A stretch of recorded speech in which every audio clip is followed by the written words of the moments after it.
Good afternoon, everybody. Welcome to the RIBA, and welcome to the 2017 Royal Gold Medal Student Crit. I'm Jane Duncan, and I am the President of the RIBA, and I have the honour and pleasure to chair today's event. Since it was first featured as part of the calendar of the RIBA's Royal Gold Medal, it was an annual celebration 11 years ago, the Crit has become an established and popular event, actually one of my great favourites, if you don't mind me saying so.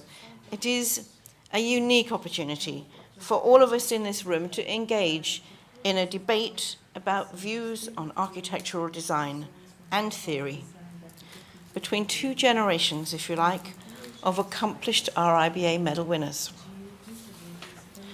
Today, we'll hear from three talented graduates who 2 months ago I had the great pleasure to present with the 2016 RIBA President's Medals in the dissertation, bronze and silver categories. Each presentation will be appraised by our panel that has as guest of honour the eminent Brazilian architect Paulo Mendes da Rocha, who's sitting here with us. Tonight, Paulo is giving a lecture here at the RIBA that promises to take us on a journey through the historical rediscovery of Brazil, from colonial times to its contemporary identity as a nation with a vibrant, creative industry and ambitious architectural and urban planning proposals. And tomorrow night, I will have the honour to award Paulo with the most prestigious accolade in architecture, the Royal Gold Medal, at a dinner in the Florence Hall here at the RIBA. Also, in this year's Crit panel, I have, on my far right, Dr. Harriet Harris, Senior Tutor in Interior Design and Architecture at the Royal College of Art, who was also a member of the 2016 RIBA Dissertation Medal Judging Panel. We're also joined here by Professor David Gloucester, RIBA Director of Education, who chaired the two judging panels that selected the winners of the 2016 bronze and silver medals. I'm very grateful to both of you, Harriet and David, for the hard work that you've put in to selecting the winners, and I'm delighted that you're able to join us today. The structure of the Crit is as follows.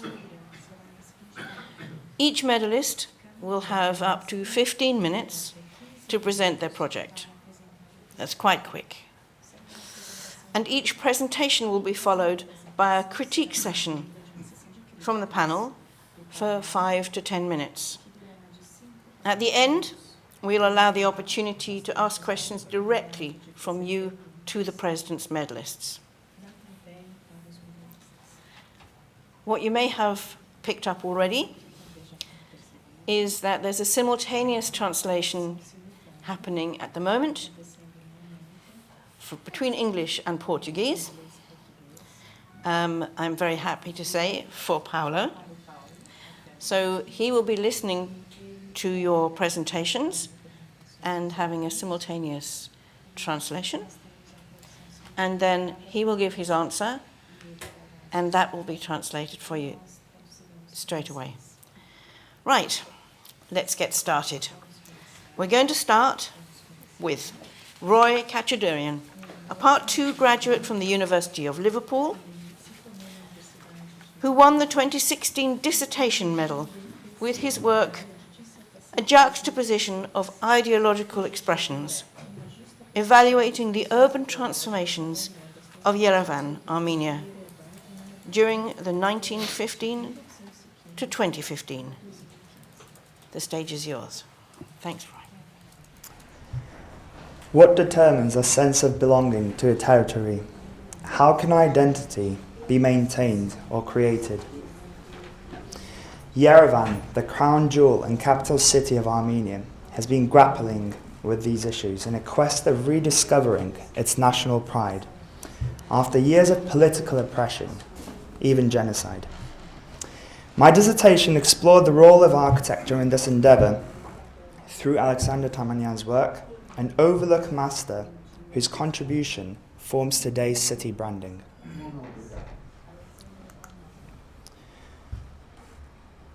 My project last year discussed the contribution of Armenian-Russian architect Alexander Tamanyan and his substantial work in Yerevan during the 1920s. The research investigated his attempts to create a national architectural style and rejuvenate the country. Following the Soviet occupation in 1920, a recently formed independent state was forcefully ended. However, its nationalistic ambitions were not completely inactive throughout the foreign rule. Tamanyan's 1924 master plan for the city was deeply rooted within the nationalistic rhetoric. Over time, it was widely used as an emblem to the city, presumably due to its rich political allegories and nationalistic drive. Through it, efforts were made to overcome a difficult past by raising specific histories from the city and replacing them by the enhancement of other selected memories. After being forgotten for some years, Tamanyan's efforts were revived after Armenia broke free from the Soviet Union. This was made evident in large developments within central Yerevan, acting as the completion of Tamanyan's vision.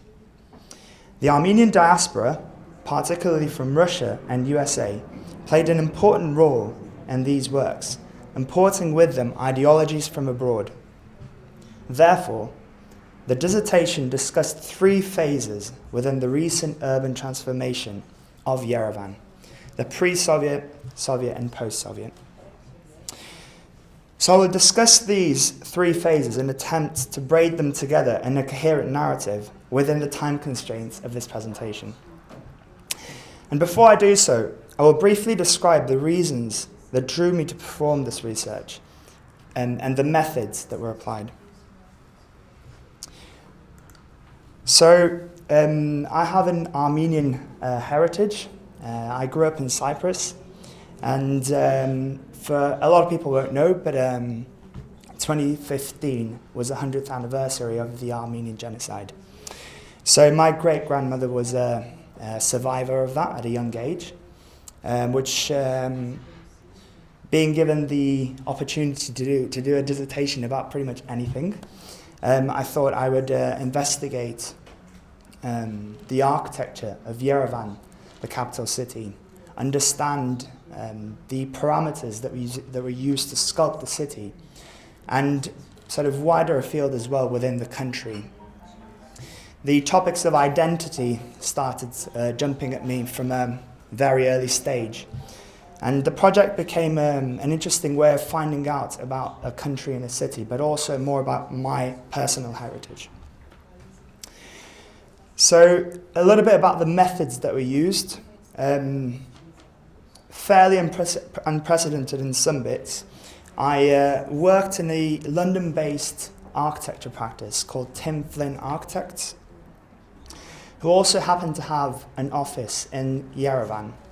This was something that I found out through my early research and contacted them, and they graciously accepted for me to work with them and put me in contact with the Yerevan office, where I was able to converse with many of my colleagues abroad about the city, but also be put in contact with other local architects, scholars, and people who are interested in the development of the city.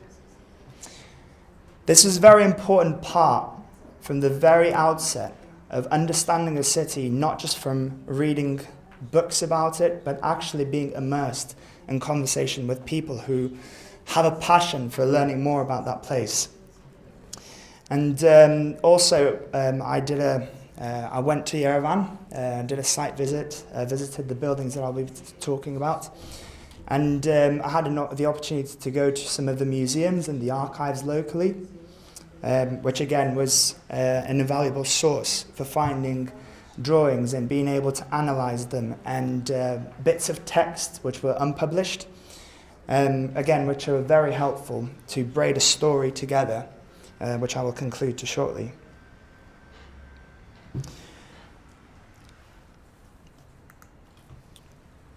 So Yerevan has a rich history. I attempt to sort of describe that here in this little diagram here, particularly for Yerevan, and about the buildings that I will be discussing about. As I mentioned earlier about the genocide, which was a sort of very important part of the city and its development at a later stage. It was under the Soviet rule, starting from 1920 until 1991. There was a devastating earthquake in 1988, which again slowed down the development of the city for a while. And then I'll briefly talk about the Cascade Complex and Northern Avenue, which was sort of the part of the city that I focused on doing a bit more research on.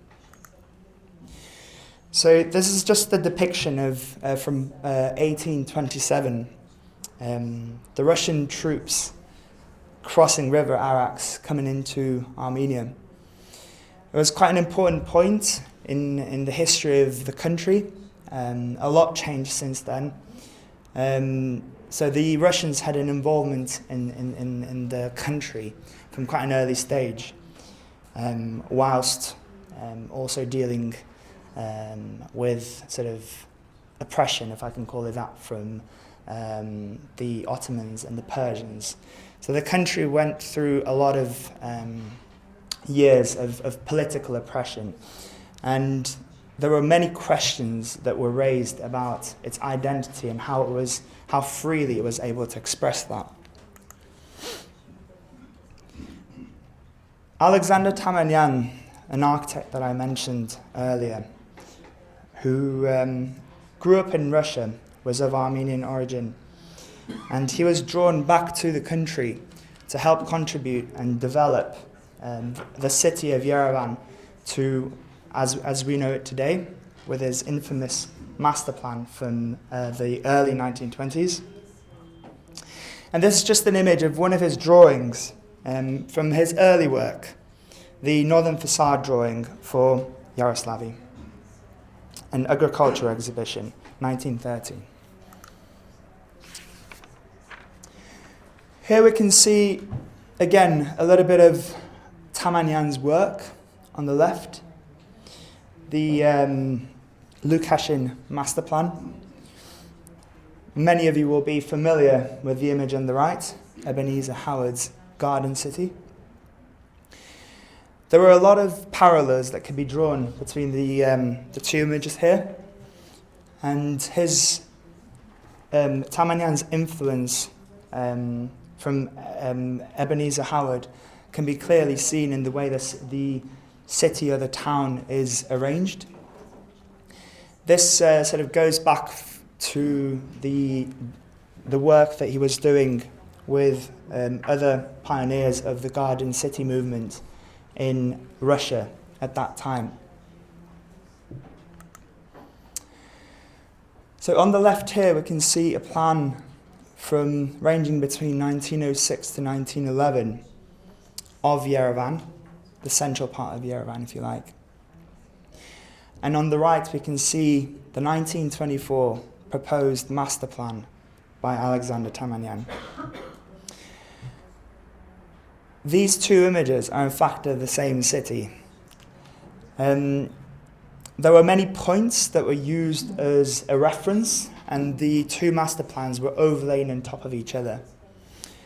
Parts of the city started looking much more like what we see on the right.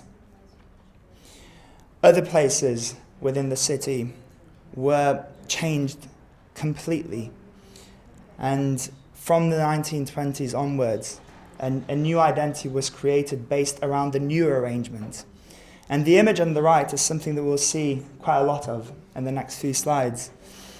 That image, the master plan that was drawn, actually started becoming ingrained within the people's memory and the way they understood the city started being very much influenced by this image. This is just an image of the overlay that I talked about earlier. You can see some parts are fairly connected with the previous setup of the city, whereas other parts are distorted, let's just say. And of course, some of the ideas that were used for the development of the master plan were taken from Versailles and other places in France. On the left, we can see Paris, but also further afield, we can see an image of New Delhi in India. Some of the ideas of that time, from the early 20th century to the sort of 1920s, were implemented in the master plan. And it's very interesting here how we can see different parts of the world developing with ideas drip feeding sort of into different places. So here we see a segment of the Tamanyan's master plan, the education sector, and you can see the similarity with the previous images. The same with Republic Square. There's the development of the master plan in 1936 by Tamanyan. He passed away shortly after that, so he was not able to complete the wider development of the city. However, this was one of the only drawings that survived of the development of the city further afield. This was the government building that he proposed and was later built and became a large part of the identity of the city. And we see some of the language of architecture that was generated by Tamanyan being translated into other buildings as well within the city and in the outskirts. So this is the Opera House that he designed. Again, we see the ornamental design and the proportioning that Tamanyan used was something that was taken from medieval art of Armenia and combined with the architectural language of its time. Something that was very unprecedented for the city. When he passed away, people started reinterpreting that with a Soviet influence, if you like, sort of juxtaposing the two different languages together in a rather clumsy way. The city developed, and many attempts were done after he passed away to develop his ideas and to, in many different ways, influenced by a Soviet modernism. I mean, here we see some models of developing Northern Avenue. There was the earthquake that I mentioned, which, So here we see the Cascade complex and its development over the years, which was quite slow. The master plan being ingrained on other buildings and forming an identity as well as the currency. And here we see some development of the Cascade complex. So the description of what's there. An image of it from last year. And a few images of Northern Avenue and their development.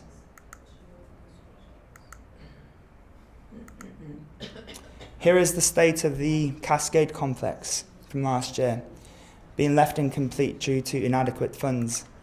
And the future of the city doesn't quite have a distinct direction, but we can see the development over the past 100 years. And yes, I'll just leave it to that.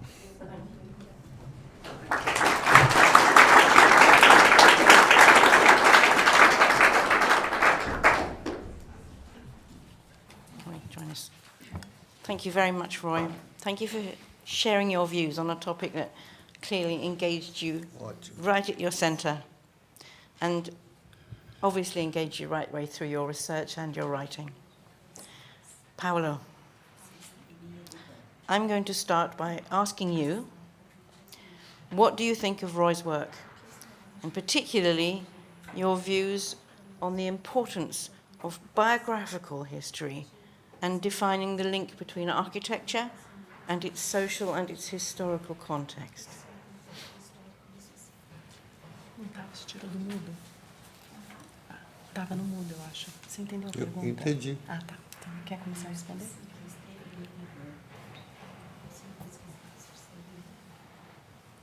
o senhor esteve em Erevan. Então ela falou que é importante o senhor falar que o senhor esteve em Erevan.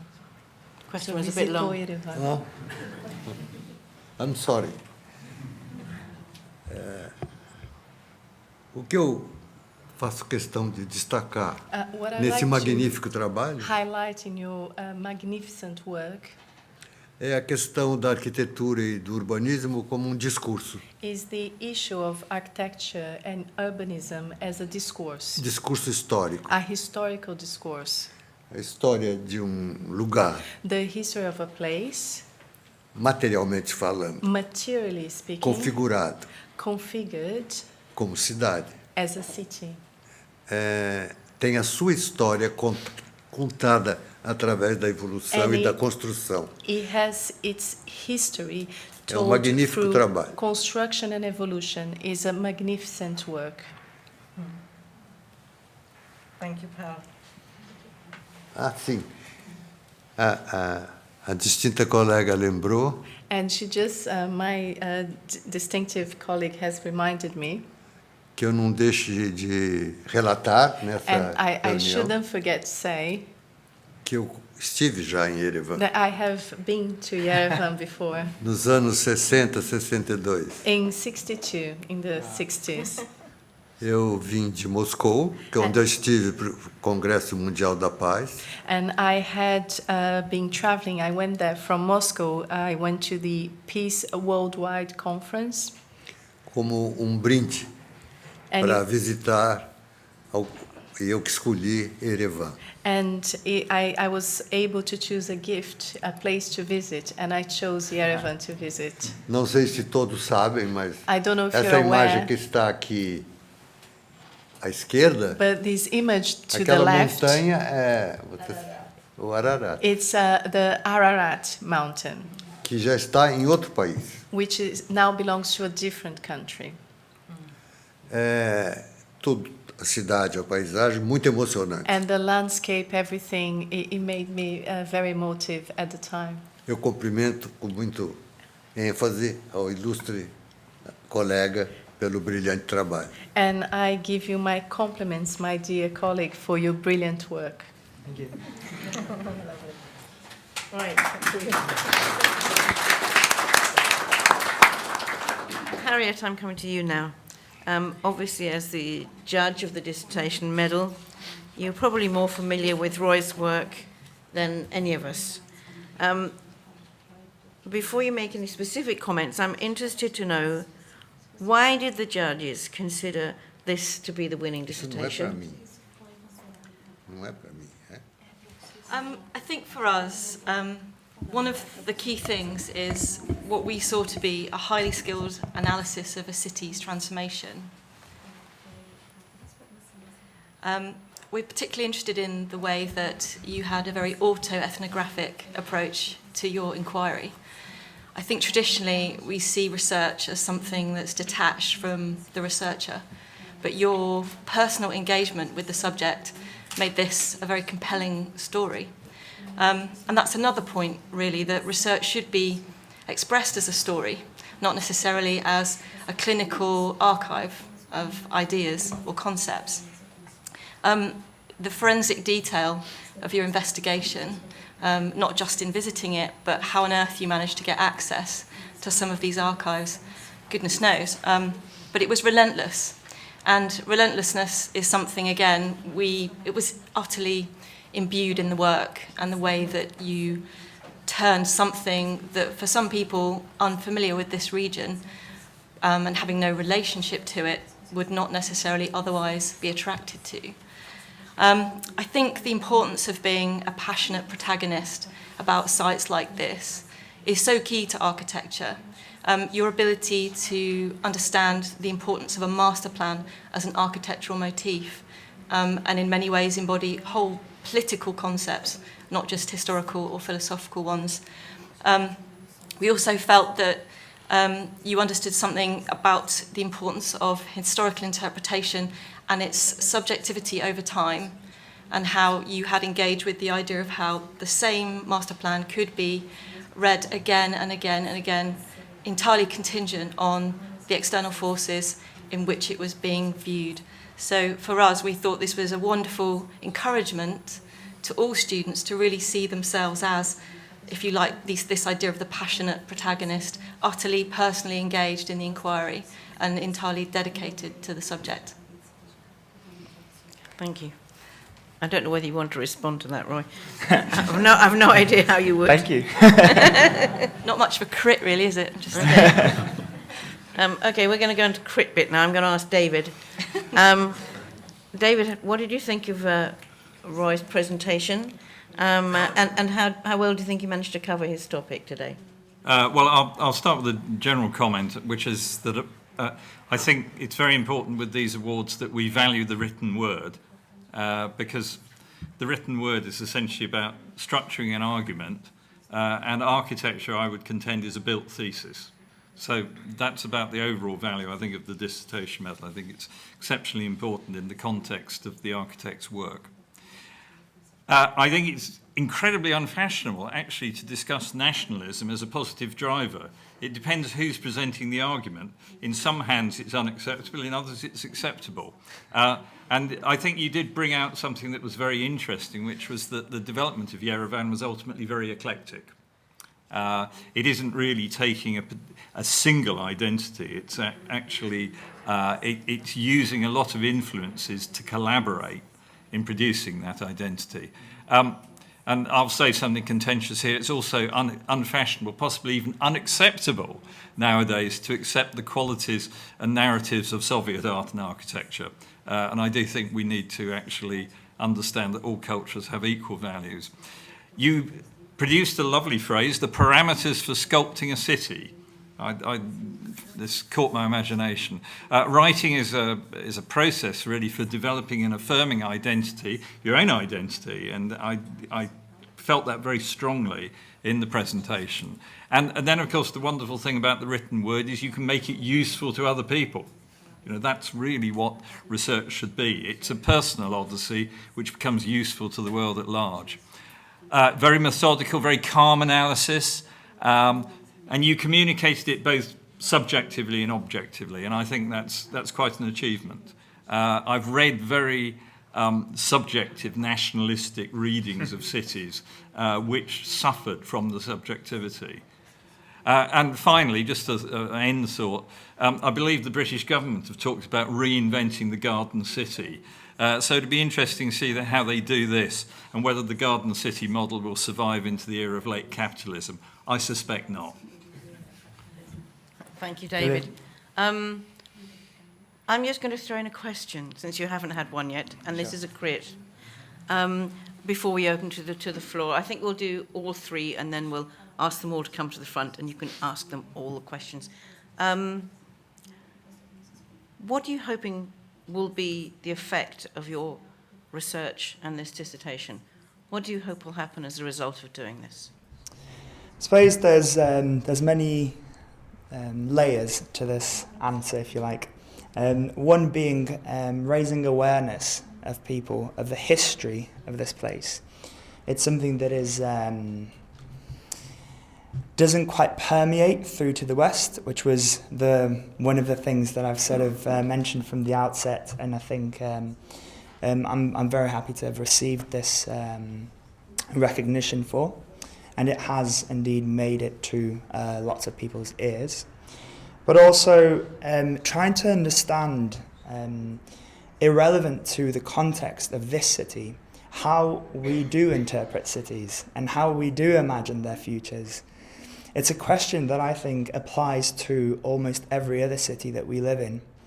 Each place has its own distinct history, and if we don't take a few steps back to understand how the city has emerged, how can we imagine its future? That's an extraordinarily good answer. Well done.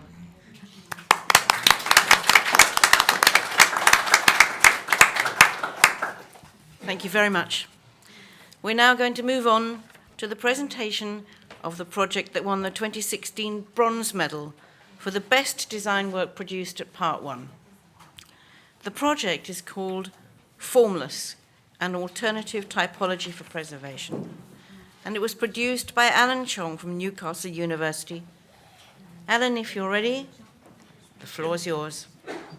So The first thing I would like to say is thank you for giving me the prize, and thank you, the RIBA, for giving me a chance, maybe the last chance, to present my project, and at the same time to rethink my project and to update my thought in the topic of preservation.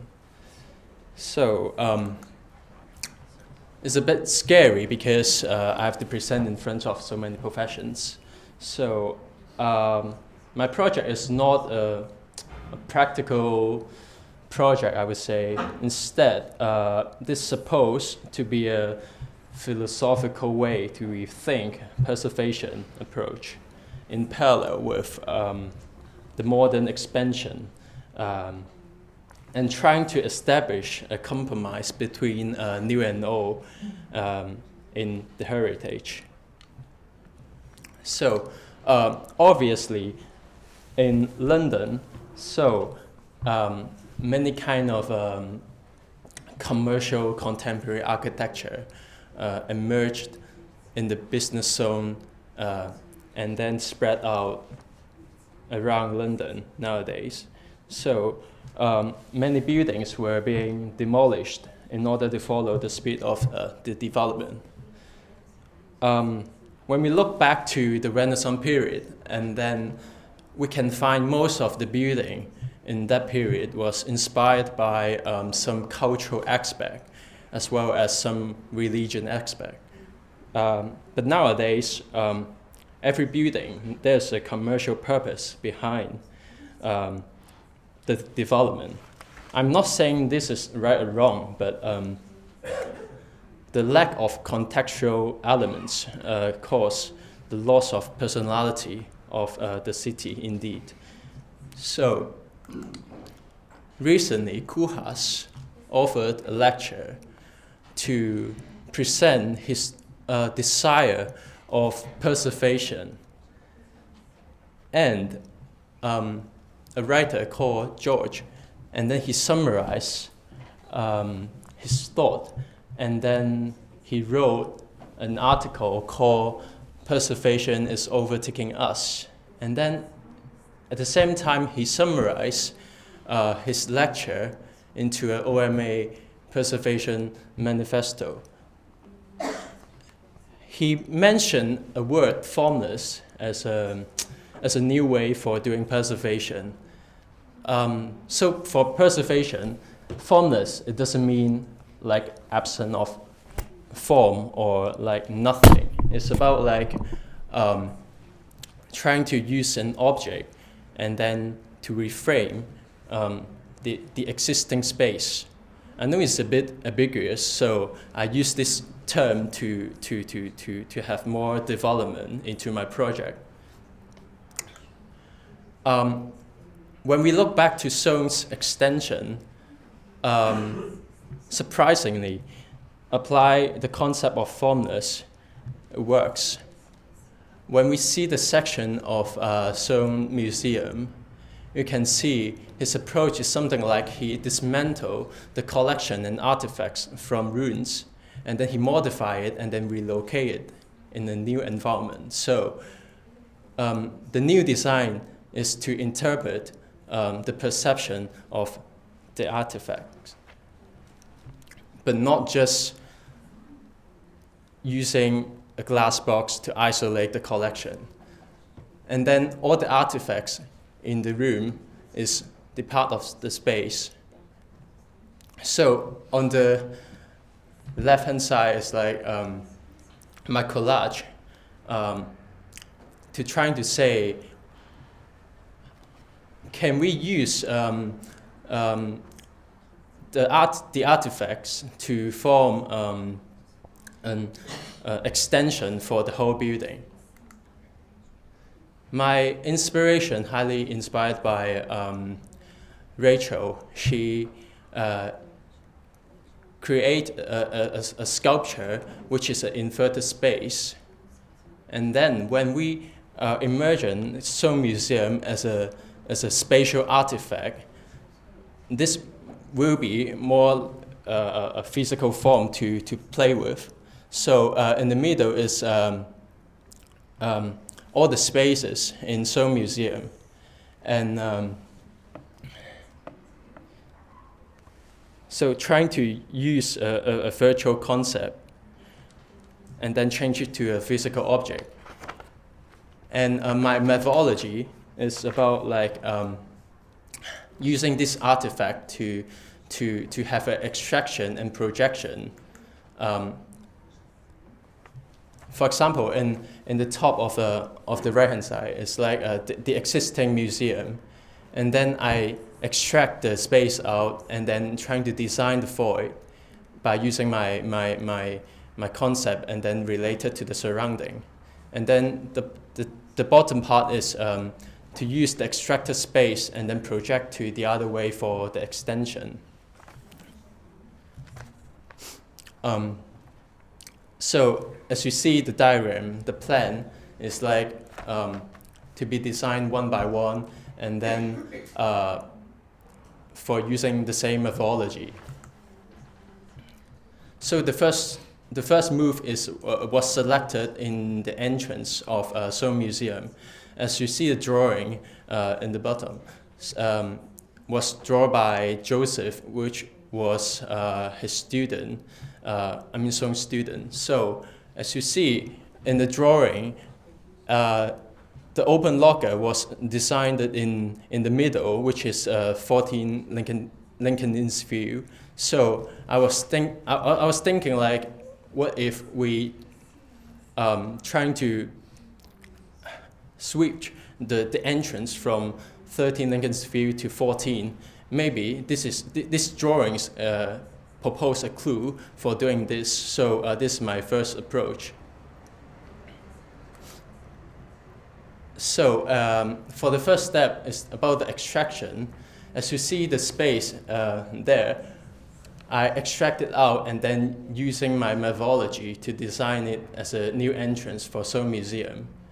And next to it is Seung's cenotaph. So this cenotaph is about like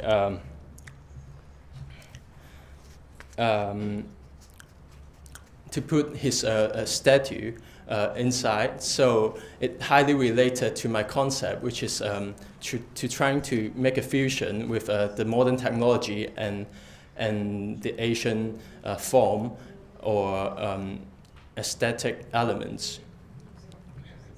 The location is quite crucial. As you see, this, the section of Seoul Museum, there's a hierarchy between life and death. So the bottom part, the bottom part is about the death collections. So I place this cenotaph on the second basement to represent. This is the most important thing for the whole museum. This space is not only for Seoul. As you see, the wall, there's so many statues, which is not very eye-catching. But for architect, this to remind, we should be humble for doing architecture, as in space is our main character in our story. There's some models. So for the extension, I extracted some non-key space out and then to place it in next to the museum for doing the extension. In this section, I'm trying to say to make a courtyard connection to break through. To connect all the to connect all the existing courtyard in the Seoul Museum and then extend the courtyard as well. So this section shows the continuity of the courtyard. Also, some elements into the courtyard is like the visual connection. By using some view to reframe the existing collections and some artifacts. Also, I use the same methodology to create the other layer for the courtyard, as you see on the left-hand side. it's about the roof courtyard to allow people to admire the roofscape of Seoul Museum. So what if all the spaces extract out and then project for the extension? The result is the second cycle start. I would say a restart, or maybe. By using the same methodology and then extract the non-key space out, and then by using the same footprint for doing the extension.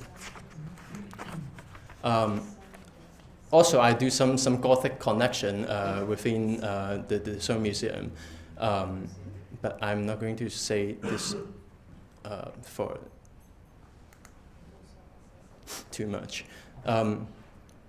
So the extension in 2075, as you can see the plan, the spaces are quite related to the original museum, as in the extension is using the original footprint, and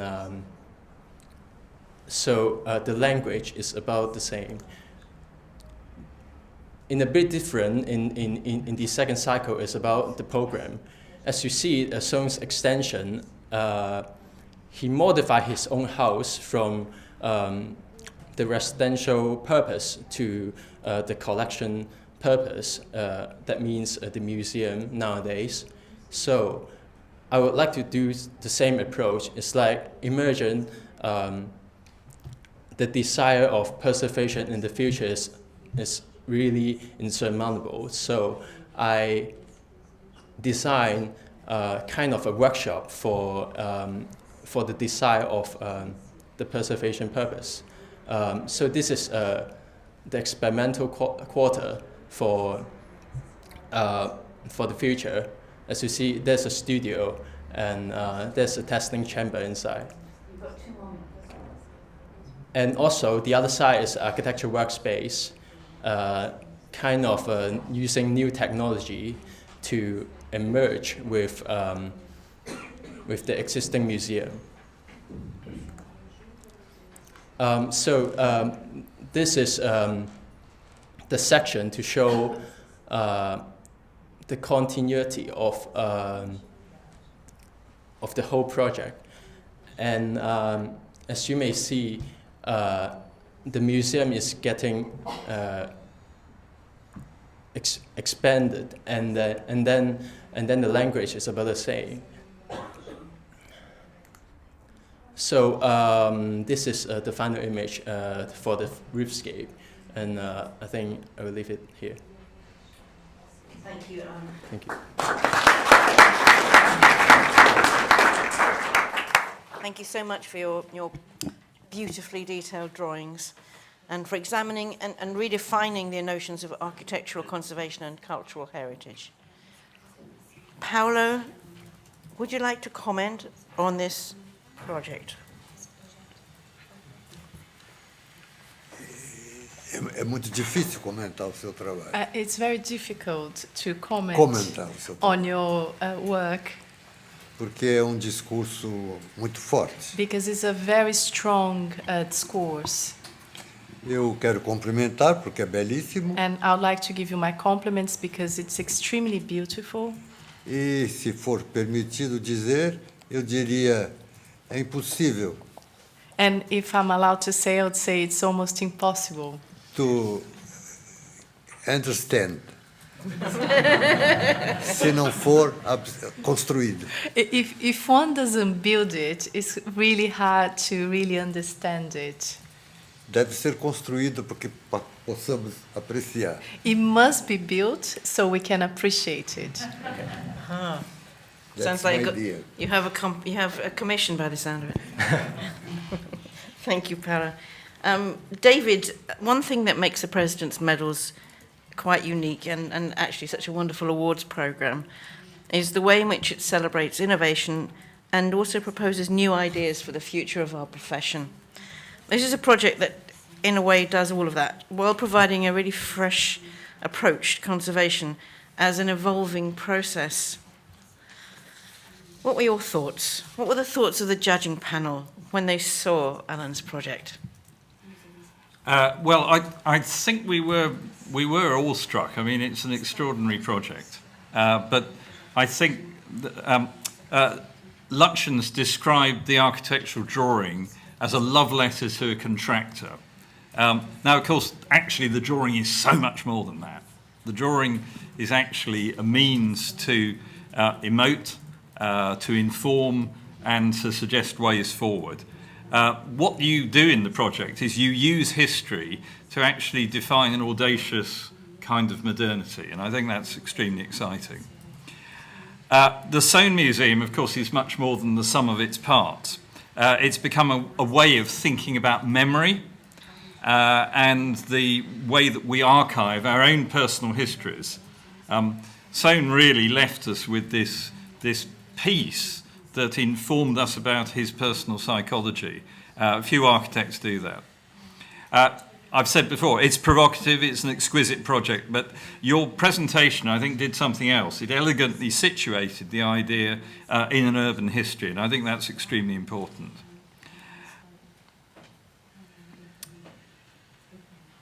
I think too, that there is a problem that faces all citizens in historic cities, and that's knowing when to take that history and to put it in a skip. This is a big problem for us. So I will say that this project is also, I think, much more than the sum of its parts in the way that the Soane Museum is that too. It's actually about if and when we choose to be truly modern. And your timeline, taking it to 2075, I think is really interesting. I've got I guess, a critical perspective on it. The late writer and critic, Peter Blundell-Jones, I remember many years ago, he was looking at a student project which had just been given a very good class of degree. And he said, well, it's so crepuscular. And I've no idea how that translates into Portuguese. But there is an issue for me about the presence or absence of light. I think there's a dialogue between the dark and dusky spaces that you create as an analogue of the existing Soane Museum and something to do with the presence of light. And I think it's something that as an architectural designer you may have navigated around. But notwithstanding that, fabulous project. Thank you. Thank you. I don't know whether you want to answer him. You're very welcome not to. Harriet, what did you think of this wonderful project? Oh, Soane, yes, the master of the segmental arch and the indirect roof light. Just to pick up on David's point, I felt that what was kind of under-leveraged in your project was this idea of light being an architectural material and an architectural form in itself. But that was absolutely at the heart of what made this exquisite as a design project. As someone who's obviously qualified in conservation, the preservation debate is actually often dominated by stymied, marauding, nostalgia-riddled NIMBYs who probably voted to leave Europe. So I often find this whole idea of heritage, and it's coming back to the earlier presentation, its nationalistic roots, incredibly problematic, and in fact more so. So I think what you've done here is use the process of typological generation, and that's another question I have for you, because I think the typology thing is ambiguous in some ways, but you've attempted to use the process of typological generation as a means to try and solve this problem using quite a lot of wit. Even though you've got the best poker face right now, I actually think this is a very entertaining, but in a very intelligent way. I also think that good design projects don't necessarily propose fixed outcomes. They propose fluid possibilities. And what you've done is prototype a methodology for the creation of a formal space that is negotiable, could be transient, and could be endlessly renegotiated as a method of production, of spatial production. And I think really what you've done is force the question, can we really pioneer a typology? If you look critically at many of the forms within your designs, they have their roots, they have their associations with other genres and previous typologies. But what you've done is obviously reconfigure them in ways that are imaginative and original and provocative and playful. So I think that was really striking about your process. And finally, what you've also done is identify that the void or the absence is as much architecture as the presence of architecture, and in some ways disrupted a lot of Derrida's and Eisenman's preoccupations when they were locked indoors, smoking, which you could do back in the 1980s, and torturing students in tutorials with the theorization of architecture. So I think that this is profoundly clever and in many ways, to me, very much a written thesis in its process. I mean, you could describe this and it would be very much a thesis, not just a design project. Yes. And having that duality is, for me, what really distinguishes the work as truly exceptional. Thank you. Thank you, Harriet. Any last comments in response? That's perfectly fine. Thank you very much. Wonderful. Well done. Thank you very much. Well, we need to move now on to our third and final presenter and allow time for some questions from the floor at the end of this. The 2016 President's Silver Medal for Best Design Work produced at Part 2 went to Thomas Chi from the Chinese University of Hong Kong. And I'd like him to now to present his project, Crafts Vault, the V&A Academy of Artisanal Crafts. Good afternoon. I'm Thomas Chi, and my project is called Craft Vault, the V&A Academy of Artisanal Crafts. The project tries to promote a new typology of craft museums for today's in response to the uncertain future of the global financial crisis. After the global financial crisis, the uncertain future of craft industry in UK. And once in a while, changes happen, and 250 years ago, a change was so great and so significant to our life, and which affects all our life today, which the historians have used another vocabulary to describe change, a revolution, or more precisely, the industrial revolutions. And as you can see from this painting by Thomas Gamebrough, in the 18th century, he depicts what the life was like at the time when people were living in rural villages and enjoying the life with leisure and create their own things for themselves with their hands. And in the early 19th century, many inventors starting to build different types of machines. And at that time, people starting to realize that they can use these new machines to produce themselves with large amount of goods and large amounts of different things, which can never be produced before within such a short period of time.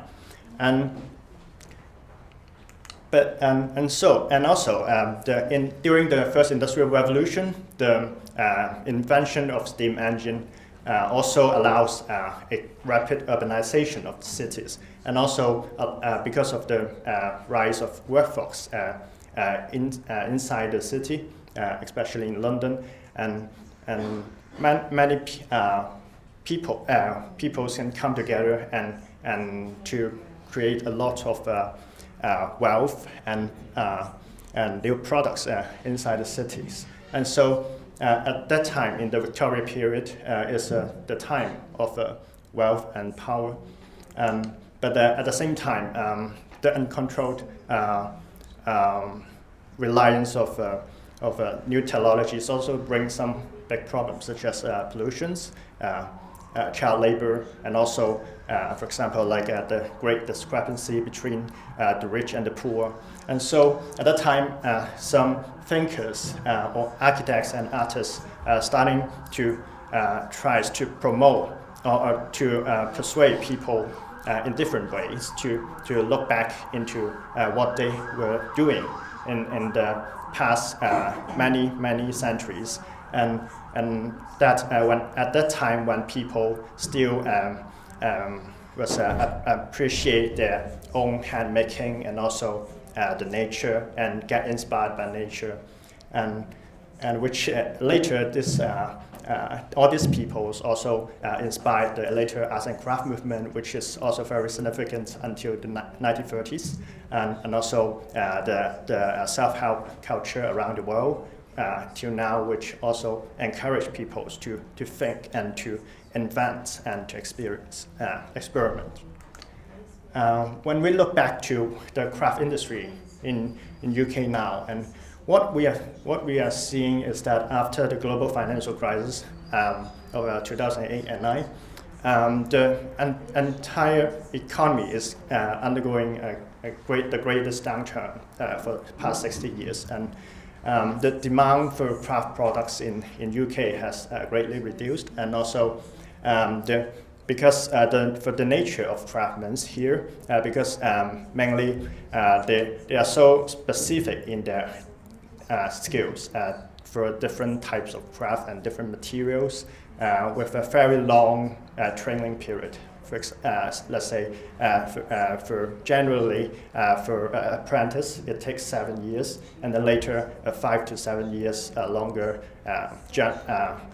period of practical experience as a journeyman, and then until which they really produce a masterpiece when others craftsmen is recognized them as a next generation of craftsmen, and so. And thirdly, because of some new emergence of new technologies now, such as the 3D printing and artificial intelligence as in computers, when all those machines start to learn themselves and to evolve themselves, which actually I just speculate in the future, maybe it will be so difficult for ordinary people to distinguish between the machine-produced products with the craftsman's handcraft works, because they are actually a complete duplicate products actually. So all these factors have come together and really threaten the living prospects for the craftsmen in UK. And so at that time, I have the thinking about, like, in the future, maybe that all the peoples will are so loved and to live in the virtual reality, when everything is so well made in the virtual world, with only one craftsman left in the world, just patiently making his own work and mourning the human surrendered machines. And also, I also start to think about what people in the future will try to preserve the craft skills, the lost craft skill in the very recent history. And for this drawing, the archive, I was thinking about in the future when peoples all around the world gather together and to try to start recording the process of making of different craft skills into small capsules, and then store them in the underground archive eternally. When in the future, next generations, people can still from time to time come back and to look at how people produce their work, and only leaving the very small piece above the ground as a monument that denotes the time when machines and starting to totally replace all human-made things. And the expo, this drawing, I tried to get inspired by the Great Exhibition in 1851 in Hyde Park, London. That instead of like in the exhibition when the final products of different craftworks were exhibited, in this one, the craftsmen from around the world come together to perform their own craft, to make works there inside, and the peoples come and to look at how different craftworks were created. And the third one is the workshops. For this one, I was thinking when people, ordinary people, take the initiative themselves and to start to teach the next generation about the skills and the knowledge that inherited from their ancestors in their own home, and to try to modify their internal space to suit with their specific craftworks, when the people from outside don't know what's happening inside. And so these three drawings laid the main ideas for my projects, for my design, which the archive, the workshop, and also the expo, which I want them to be kept at the spirit of my design project. And so for this design project, I look at the Victorian Albert Museum, which has a very long history of storing craft and arts and design works. I try to thinking about making an extension to the museum itself, but rather than like the Victorian Albert Museum, which kind of storing the craftworks and machines and so on, which is directly linked to the 1851 Great Exhibition. And in my design, I try to allows people to look at the process of making and the way the craftsman works. And also for this site considerations, I instead of directly built an extension building nearby the V&A, I find another site which is a bit further north in of the Baroque, which is on the in the North Kensington, which is relatively poor place, but and also relatively isolated. But at the same time, I find the beauty of the sites, which from here you can see on one side is the railway track. On the site itself was a brownfield site left by a local gaswork, and there is a canal, and next to it is a cemetery. And this site has long been waste as a brownfield site, but not developed. And the neighborhood is very calm and silent. And so I think this site is very beautiful, and I want to utilize it for my projects. And for my buildings, and so and here's my design, which I try to bring it as a monumental buildings that's situated there, and at the same time is remain very silent and calm onto the site, and responding to the depth, the surroundings, which with the cemetery, the already unused brownfield sites here, and here's some of my models, and I also take the cruise of the craft and arts of the wards, and tries to produce different ways of thinking about a new type of structural system from my buildings itself that enable me to create different kind of spatial experience and lighting condition inside that fits with my projects. And here's my my building itself. And here's some procedures of my models, and so the building itself is 3-floor buildings with the basement part as the back of house and material storing, and at the same time one major part is the archive that I have talked about before, which store all the sketches and drawings and materials and so on from the craftsmen.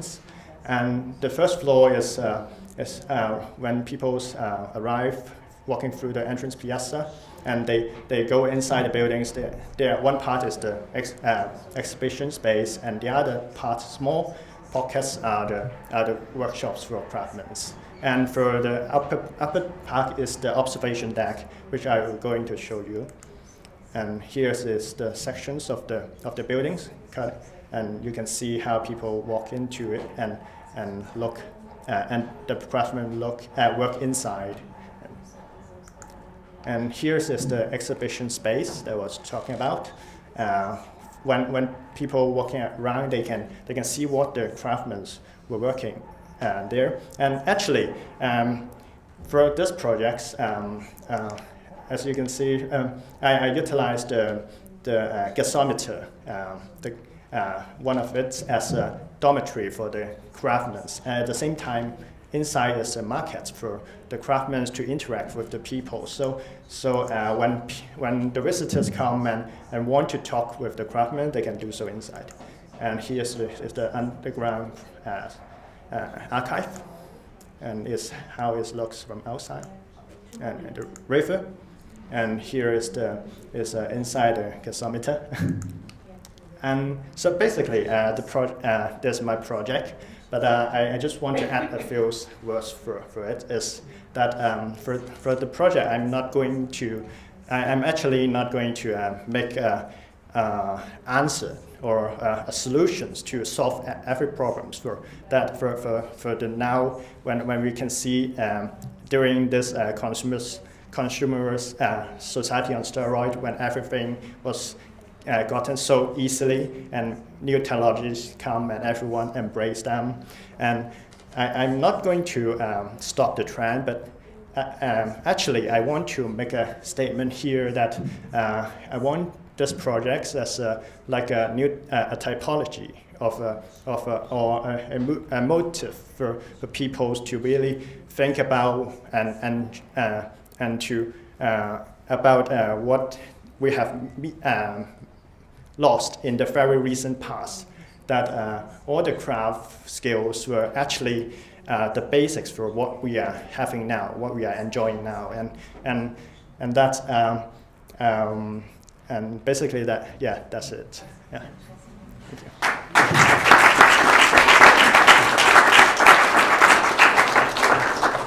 Goodness me, this is such an ambitious proposal, isn't it? I can see that the museum typology is incredibly complex. Of course, you don't have to consider just issues of capacity, storage, display, but obviously expectations of a client. We will have those visitors, employees, and not to mention critics. Paulo, having worked on projects such as the National Museum of Sculpture and the Pinacoteca in Brazil, or more recently, the National Coach Museum in Portugal, can you give Thomas some advice?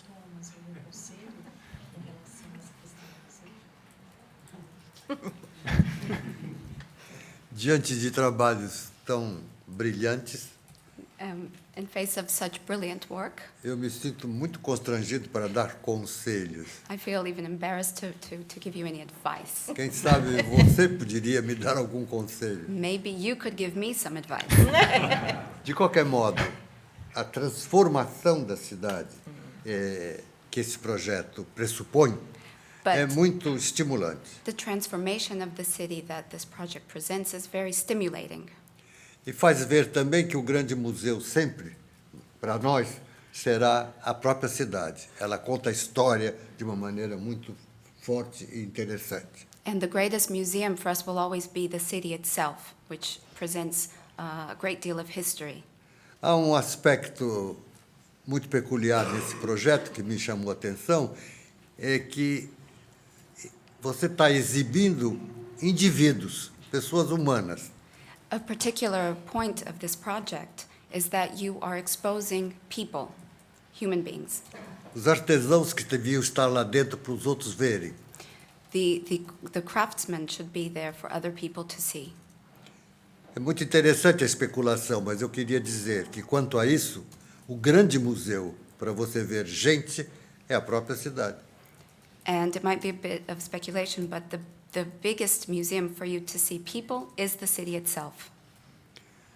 eu posso dizer que você deve continuar a sua pesquisa, vai ser muito útil para todos nós, I e think- dia, quem sabe, alguma coisa possa ser construída. I think you should continue your designs, your projects. It can be very useful, and maybe this will be built one day. My congratulations. Thank you. Thank you. Thank you. Harriet, what did you think of this project? And particularly, how do you think it proposed to make the interior spaces of the museum more visible? Yes, well, I mean, it's interesting, isn't it? I'm actually based at the Design Museum at the moment, and it's this endless kind of concern. How do you really engage people in museum spaces? Because possibly a dystopian way of viewing this is to see it as positioned between two current cultural obsessions, the selfie and X Factor. Because what you have are people who want to be seen to be engaged in the artefacts, not to merely observe, but through a sense of collective narcissism, position themselves quite actively within the environment of a museum. But at the same time, they're not necessarily instinctively talented or necessarily craftspeople by definition, but they want to feel like they are. So this experiential design thing is having a huge influence over how we reimagine the future of archives and museums. So I think you've really engaged with this in an interesting way. Perhaps a more utopian reading of this project comes back to the age-old problem of how do we promote the value of craft. In this country at the moment, it's a very political question. We have an overemphasis, I would say, on STEM rather than STEAM subjects. We've had craft courses across London and more recently in the CAS shut down and not being replaced. And at the risk of being very political, what you have is, you know, the craft economy in the UK contributing 3.4 billion every year, but there's nowhere for these craft courses to be situated. So it's quite possible this is not just a utopian vision, but you know, a tipping point reality now for many people wanting to pursue craft education. And just coming back to some of Senet's comments from the books, like you, I'm a bit of a Senet fan actually. I'm going to just quote him directly and try to do it reasonably slowly, but he said, to the absolutist in every craftsman, each imperfection is a failure. To the practitioner, obsession with perfection seems a perception for failure. And I thought this is really something, if I could, in a way, create the epitaph for your project, that might well be it. But it cracks open the buildability problem for me. And the idea that when I looked at the drawings initially in the ceremony, I thought it was incredibly provocative of you to not include structural detailing, knowing full well that within the forms you're proposing is a query about structurally whether they would actually work. And I thought that was quite a deliberate provocation to us as architects, to the community of architecture, to suggest that actually building with inherent fragility makes quite a profound political point about these kinds of institutions. Because I think you've designed an arc, really, an arc for craft, a safe space that, quite frankly, couldn't be more timely in the current situation. And just to finish on one of my other favourite quotes as a fellow lush, Richard Sennett once said, "You can't understand how wine is made by simply drinking lots of it." I have tried this at home.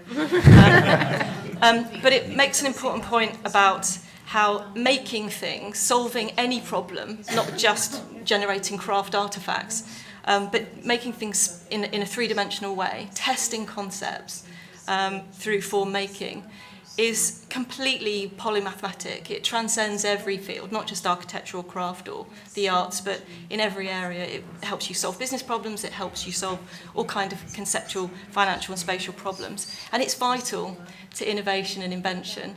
So I think these spaces, this notion of craft as being something that necessarily has craft outcomes is a naive one, and what you've done is push us closer to this conversation that needs to happen about the craft process being the opportunity for all kinds of things to be reimagined and redesigned. So I thought that was very clever and timely. Thank you. Very good. Well, David, obviously architecture is normally site-related, site-specific. But architectural education obviously is by nature, it's international in its ambition and its scope. It seems in Thomas's project, all three medalists who are, in my view, incredible examples of students who, regardless of where they live or study, are all able to create really, truly inspiring work. And that's fantastic, absolutely fantastic. What does that say about current architectural education to you? Well, big question, but what does it say about current architectural education, or past architectural education, or hopefully future architectural education? The answer to that is that the emphasis on the generation of ideas in schools of architecture is very much underrated from those outside the schools of architecture. These are actually the powerhouse of the future of the profession and the future of architecture. Well, there is a need, of course, always in academia for the courses that are delivered by our communities of academics and students to have intense professional relevance. But we also need to know and acknowledge that the radical rereading of architecture can only be achieved by that freedom being respected and allowed to flourish. I think that's extremely important. It's not up to us or any other professional body in the world to regulate or to trammel the creative work of the academy. Finally, I guess I have a really interesting observation. Well, I don't think it's actually interesting, my observation, but I'll make a comment. I particularly enjoy your suggestion that artisans might transform the museum, because museums are crusty and fusty and musty, and you know it's a model that's disappearing rapidly. You know, I think about your proposition. I think, well, perhaps we remodel the RIBA around that kind of model. But I do have a view that there is something about putting the artisan on display that worries me a little bit. It's rather like putting the peacock in the cage or the penguins in a penguin pool, even if it's designed by Lubetkin. I worry about the artisan because I think once they're subject to that public gaze, I think in a way it removes some of the dignity of craft that you're actually trying to reinvest in the museum. Thank you. Typically profound. Thank you very much, everybody. And I wonder whether, whether you'd like to come and join us. And our three, Roy, Alan, and Thomas, are now going to be very, very brave and subject themselves to comments or questions from the floor. We don't have a lot of time, but I'd be very happy to have a couple of questions from them. You can say no if you don't want to answer. It's perfectly fine. I'll stand up and I can see if there's anybody that would like to ask a question. Well, this is going to be quick, isn't it? Thank you very much. Can I back to ask Alan how he designed his sewn Ian type things which weren't sewn but looked like sewn? How did you manage it? Did you hear that? Would you if anybody doesn't know, would you like to tell them who you are? Hello, I'm Andrew Crompton from Liverpool University. Okay. Because I dream so. You dreamt them up? Yeah, no. Just because the whole methodology is about, as I said, it's about the extraction and projection. In my design, extraction, it means like extracting Sohn's design out, and then I project the extracted space to the new extension.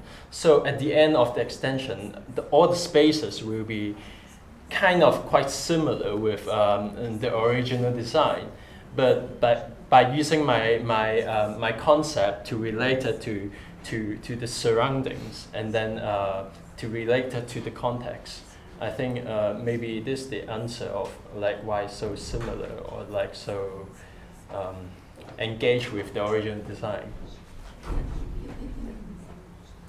Thank you. I'm not sure that you have an answer. We've got one at the back and then I've got another one at the front. I think that might have to do for today.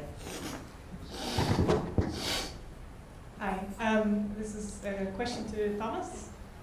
First of all, congratulations. I really enjoyed listening about your project. So, two short questions. One of them is, in your process of form finding, would you say that you were dependent on having an access to digital tools? And do you think it would compromise? Does that classify as craft? And does that matter to you or not in this project?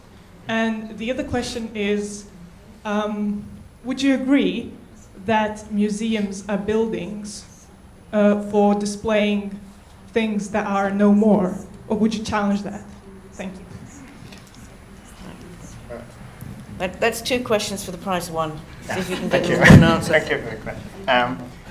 Firstly, about my view on the computers and the digital way of making of my projects in the process. To me, I think computer itself is also can be considered as a craft products, because for my own kind of thinking, I think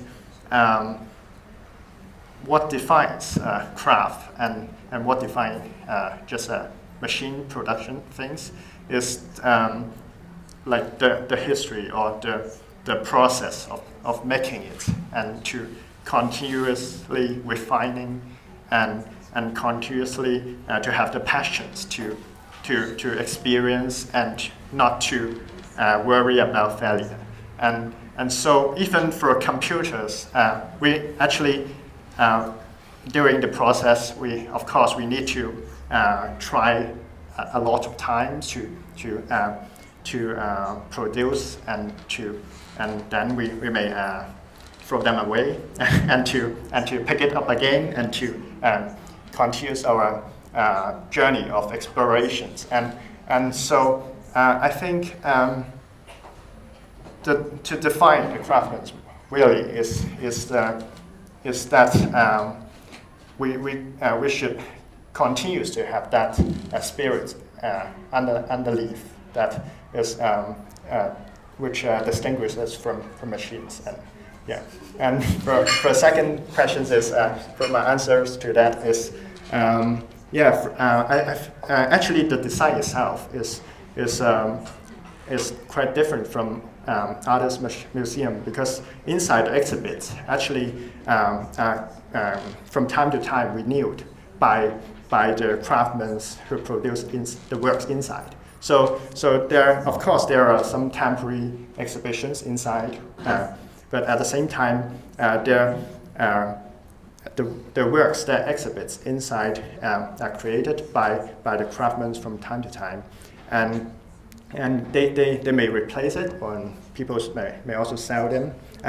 But at the same time, people when looking at the craftsmen inside need a lot of time to refine their own works, and they talk with the craftsmen themselves, and maybe in very close future they may join the craftsmen themselves and to learn how to work inside the museum as well. And so for that I think this I would like this project as like a new kind of museum buildings that to make a difference from the others museum. Yeah. Thank you. That's a fulsome answer. I'm quite sad to say that we've actually run out of time for this afternoon. But I wonder whether you would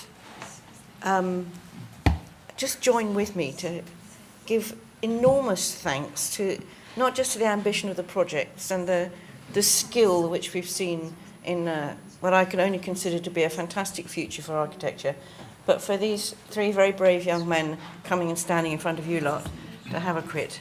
Thank you very much. Thank you.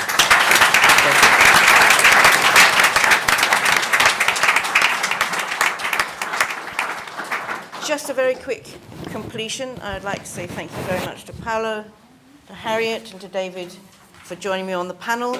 And please come and have a look on the second floor at the President's Medals exhibition, which is set out in the practice space. Maybe if our three very brave young men would be kind enough to stand around, would come downstairs to the second floor and perhaps see if there's anybody else that would like to talk to you one-to-one with questions. Thank you so much for coming today.